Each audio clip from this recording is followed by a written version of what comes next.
Sports Chasers Podcast. Coming to you live and direct with your host and your moderator, Kevin L. Warren. This is a real sports podcast for real fans.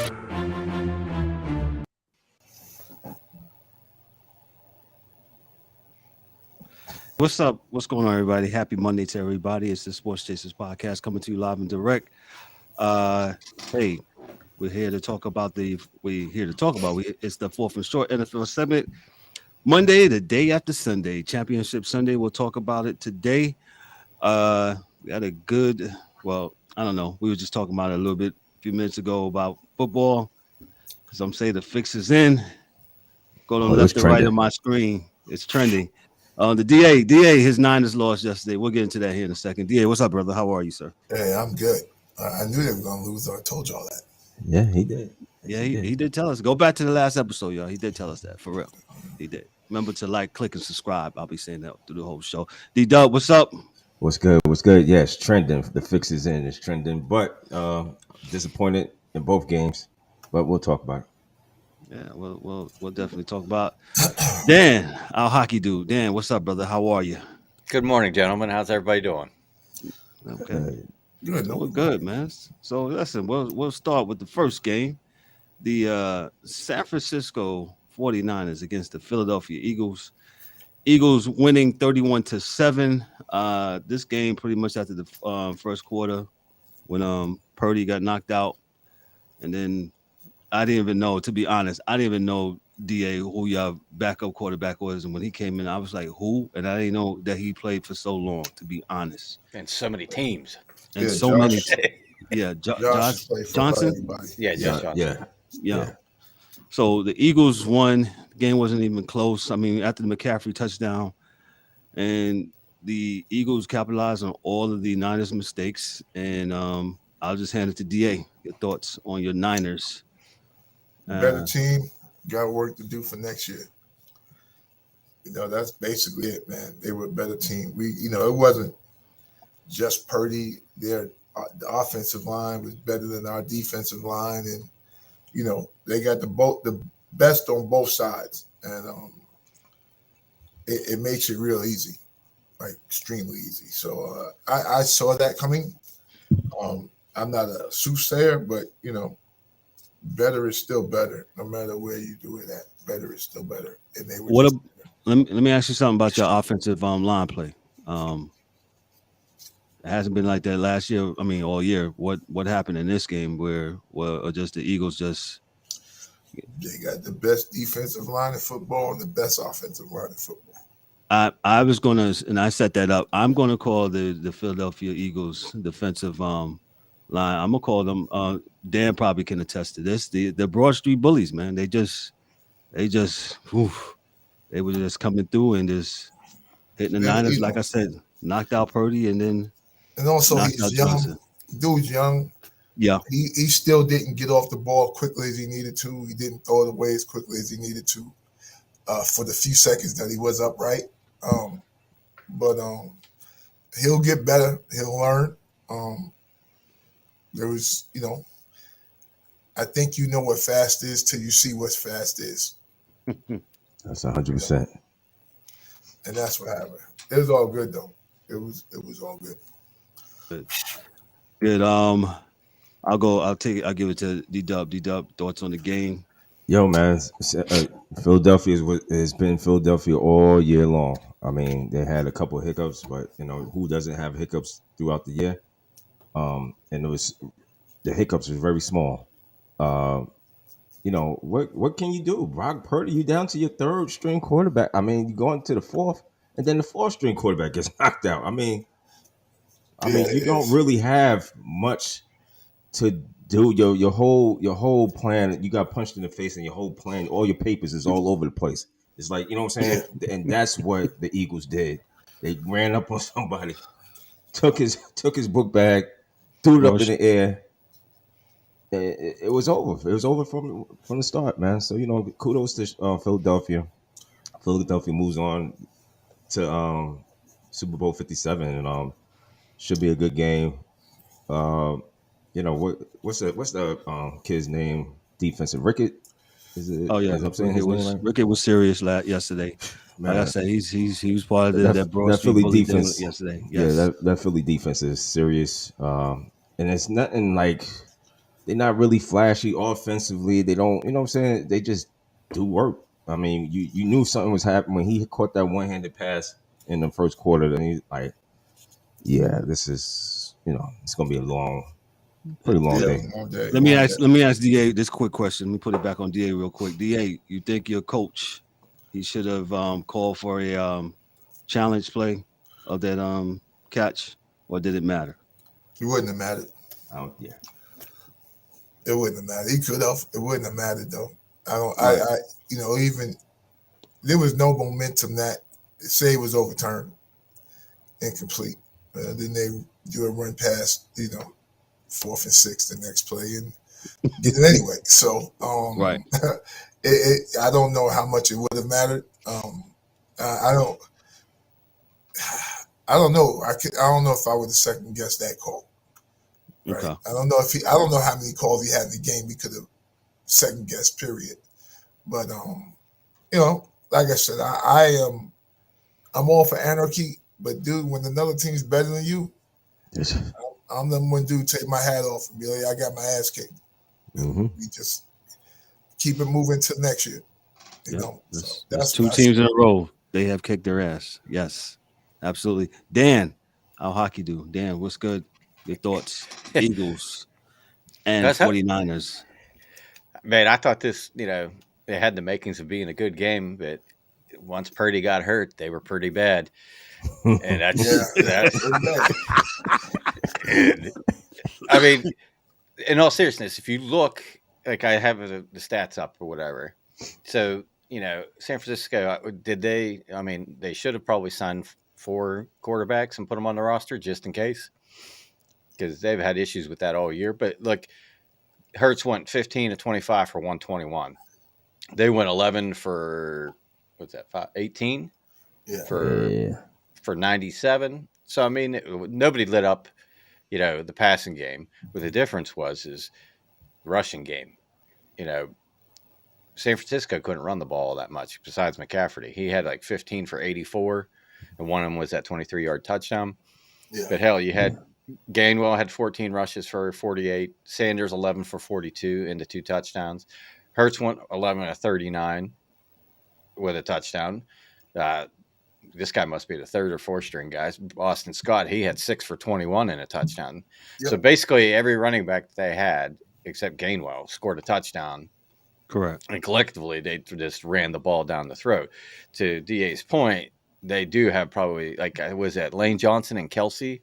Yeah. Had something ridiculous, like 4,000 snaps since the last time either one of them gave up a sack. Yeah, they moved my D tackle 5 yards off the ball, first run. They moved both sides of your linemen. Like, damn. But, like, even their D, like, that's the impressive part about them is they got their 4 guys up front, but the guys that come in to spell them are just as good. You got Sue coming in causing havoc. He almost did the same thing to Johnson. Yep. It's hard. It's a powerhouse defense, man. It's not, the Chicago Bears or anything, but it's pretty stout. good. It's a pretty damn good defense, and again, it was just disappointing because the matchup you thought we was gonna have something good, and it just didn't pan out. So that's kind of it left a little lackluster, bad taste in your mouth after. Well, my question is if Purdy couldn't throw the fucking football, why did you play him after Johnson got hurt? Because I mean, you're basically telegraphing, hey, guess what? Running every play. Then at least scrambling, bro. If you run the Wildcat with McCaffrey, at least he could throw short little dump offs. A little bit, right? Something with variety, because you couldn't move their fucking defensive line. Hassan Reddick was in the backfield all day long. I mean, he was getting his mail at the quarterback. Well, like they say, man, everybody has a plan until they get punched in the mouth, and then no more plan. No more playing. There's no more playing, man. I mean, it's really it's not too much to say about this game. yo, this probably was the easiest cakewalk I've ever seen going For sure. to the Super Bowl. To my DA, you might say something different. That to my knowledge, I can't remember it being this easy. And Philadelphia just, annihilated Giants, San Francisco. They move on. Yeah, I don't know Never, I haven't seen it. If it was easy or they just made it look easy, but either way, it was easy. It was easy. Currently, I'm sorry, D. I'm sorry. No, go ahead. I said currently the Eagles are 2.5 favorites. The line for the Super Bowl against the Kansas City Chiefs. I'll just finish this out.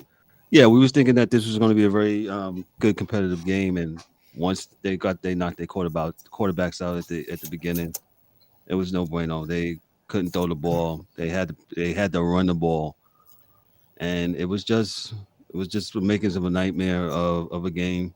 And like DA said, they go back and retool, and we'll talk about that on another show about off-season things with the NFL. And there's pretty much not to say on this. I'll put a little side note.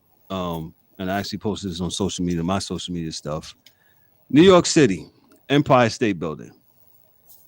Why, as a native New Yorker, why are we putting up the Philadelphia Eagles colors after their win?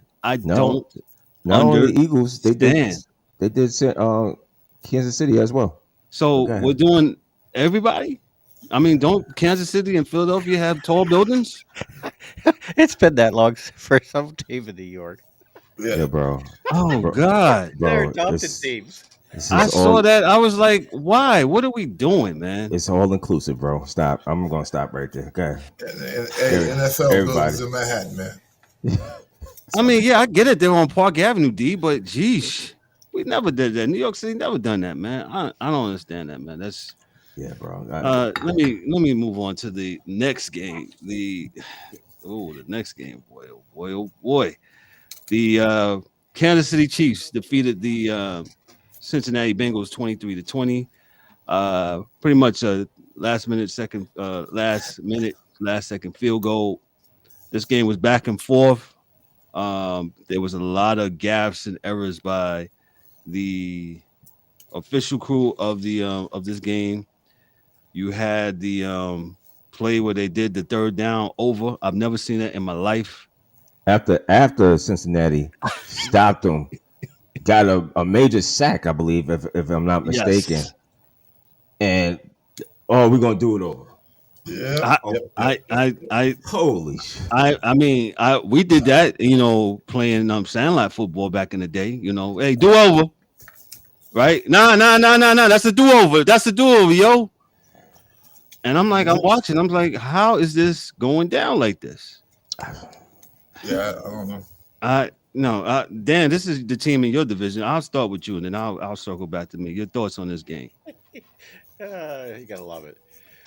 Honestly, it wasn't, to me, all that other bullshit doesn't really matter, because at the end of the day, Cincinnati still had the opportunity, and they just had gaff after gaff at the end of the game.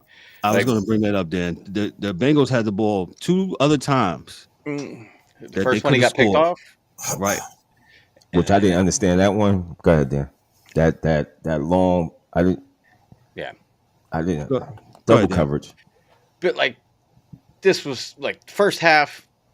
I think the first 2 series, you could tell that the 3 linemen that were out was killing Cincinnati, because I think it was the second series that they sacked his ass 3 times in a row. Yeah, in a row. And kind of they figured that out at halftime.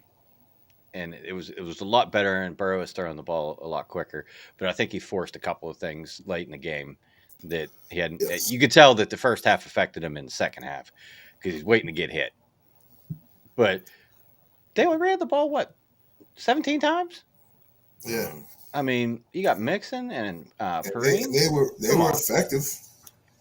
They weren't they were not effective. They were effective running. But the last series that they had, I think that was first down.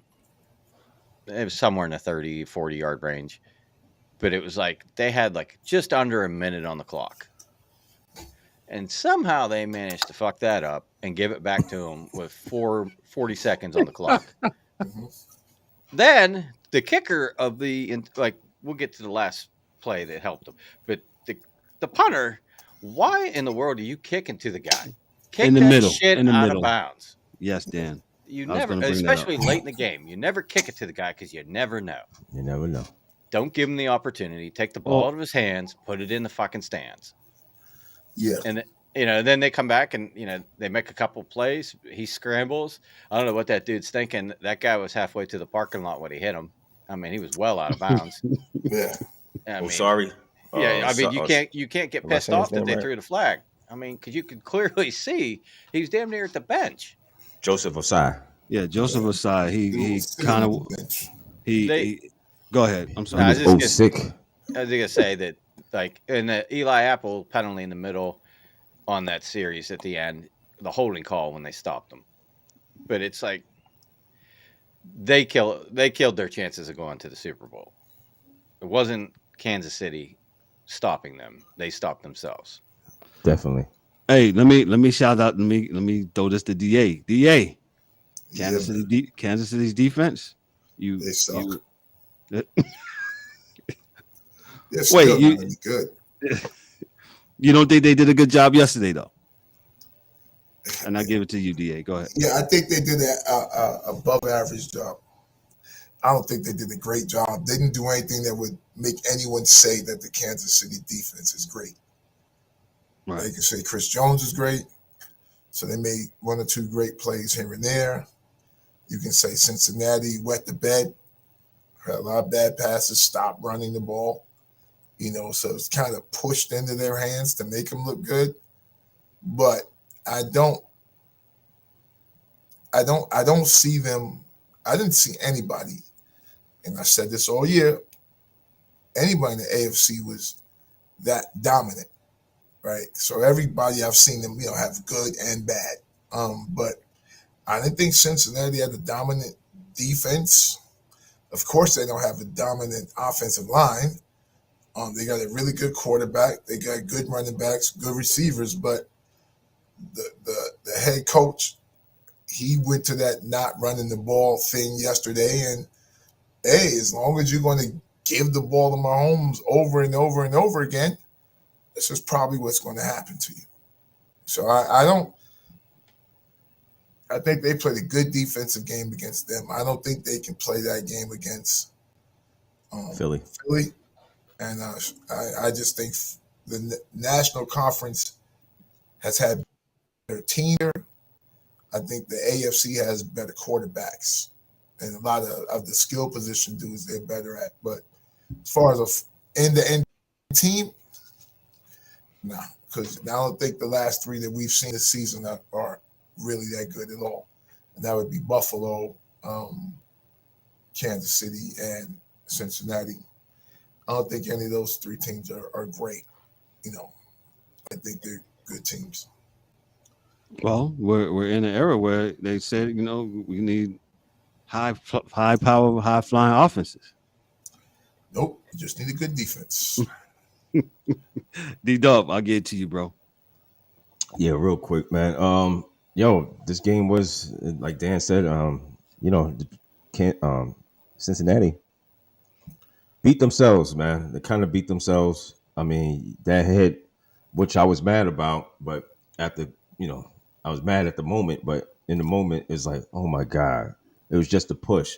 But at the same time, you can't do it, especially on a team's home field. Yeah. And, you turn a 60-yard field goal into a 45-yard field goal. Yep. Which is makeable. Which dudes, NFL kickers are making 55 and 60 at the end of the game. Yeah. 60, So, you like, okay, he can miss that. That's, right. 45. It's makeable. It's makeable, man. Any decent kicker can make 45 and better, and under, But and that's pretty much was the game, man. The plays at the couple of plays, the clock, the referees, all that stuff is an issue for me.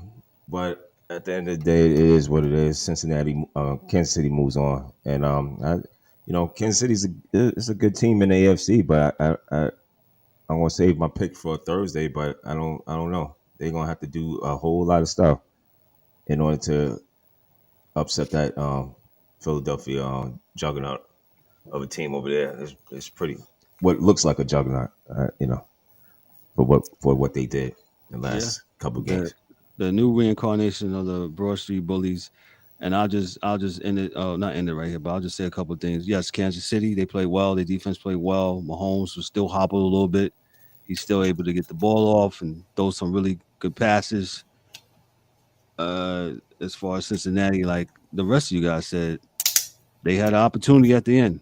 You had two um you had two opportunities when y'all had the ball and y'all didn't do nothing with it. Interception and then just 3 and out.